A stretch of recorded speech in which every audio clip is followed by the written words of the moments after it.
From the thalamus, it has to finally reach the somatosensory cortex. We started our sensory discussion from the receptors. Now we have gone along the way and finally reached the somatosensory cortex. This somatosensory cortex, where it is located. So whenever we draw the diagram of a brain, just imagine it is a diagram of a brain.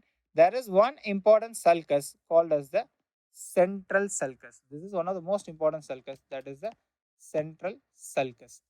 Just behind the central sulcus, we have the somatosensory cortex. When we read about motor cortex, we will say that it is just in front of the central sulcus. This is the motor cortex, behind is somatosensory cortex. Now we are discussing about somatosensory cortex. It is located just behind the central sulcus. And it is located in the parietal lobe, specifically in the parietal lobe. This somatosensory cortex has been further divided into somatosensory areas 1 and somatosensory area 2. This somatosensory area 1 is nothing but our 3, 1, 2. Then somatosensory association areas are there. Nowadays, more clinical importance has been given to this association areas because only the sensation is reaching to the somatosensory cortex, but it has to be associated with various other memory, with various other emotions, and various other motor systems also. So this association area is the number 5 and 7. Somatosensory area 5 and 7. So what is the importance of all the somatosensory areas? This somatosensory area, whenever you see some diagrams, there is a homunculus representation. It looks like as if the human body is represented in the entire brain itself. That is called as the homunculus. The sensory system also has homunculus, that is the representation of the entire body in the brain, as well as the motor system also has a homunculus.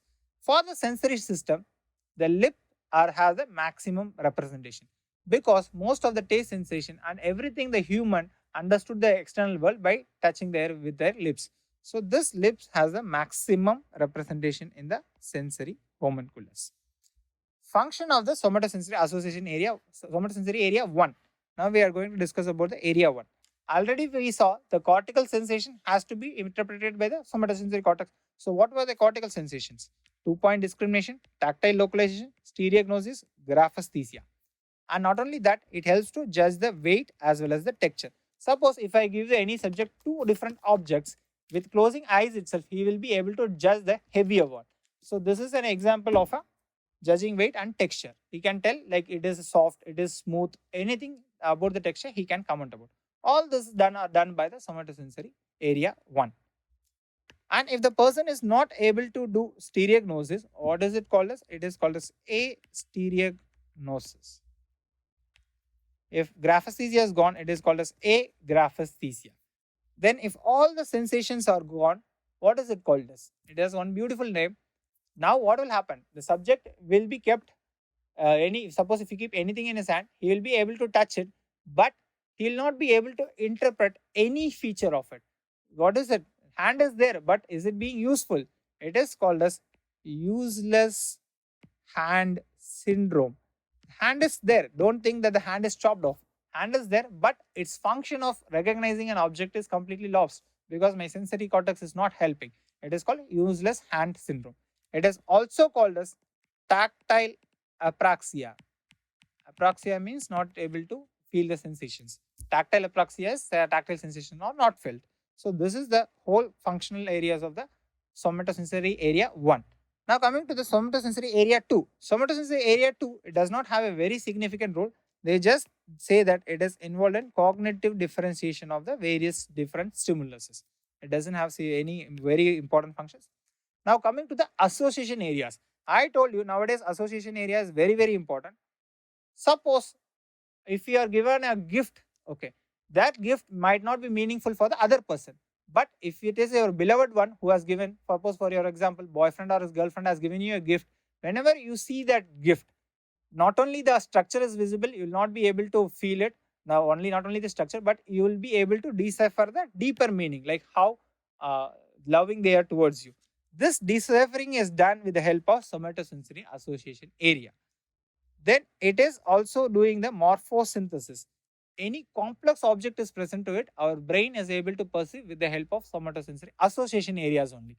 This ability to identify complex objects is done called as morphosynthesis, and if it is absent, it is also called as amorphosynthesis. And there has been a one question, what has happened is, what happens whenever there is a damage to the somatosensory association areas, especially the parietal association area. Parietal, we'll discuss about all association areas, but right in the higher functions. But right now, this somatosensory association area, what will happen is, now the sensation whichever is coming from that side of the body, the subject will completely ignore.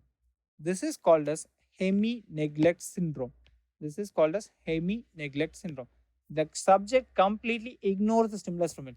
For example, I am sitting in a place, I can exactly tell what number of chairs that is located on my right side and number of chairs that is located on my left side. If one of the side of somatosensory cortex is gone, what will happen? I will completely ignore the other half because the fibers are crossing. I will completely ignore the other half. This is one classical example which can be given in questions. Like, what is the defect here? It is a hemi-neglect syndrome. What is the problem here? It is the somatosensory association area damage. Here, the subject will be able to draw only one half of it. It can go to severe extremes also. What type of extremes it can go? It can go to extremes like the subject will completely ignore his own half of the body because the sensations are constantly transmitted to my brain that this is my left hand and it is in this position. If it is not going to the brain, what will happen? I will completely ignore the side of the body. There have been very severe cases in this hemi-neglect syndrome. They have complained to the doctors like somebody has put one leg and one hand while they are sleeping in their bed. They are thinking that the other half is somebody else's because they are completely ignorant to those sensations. And whenever they are presented with food, they will be eating the only one half of the plate. The rest of the plate they don't care about because they don't pay attention. If you ask them any stimulus is coming from them, they can I see and tell it, but they are completely ignorant of the external world, which is external world stimulus, which is coming from that side. It can go to any extremes also. There has been several interesting cases in the history also.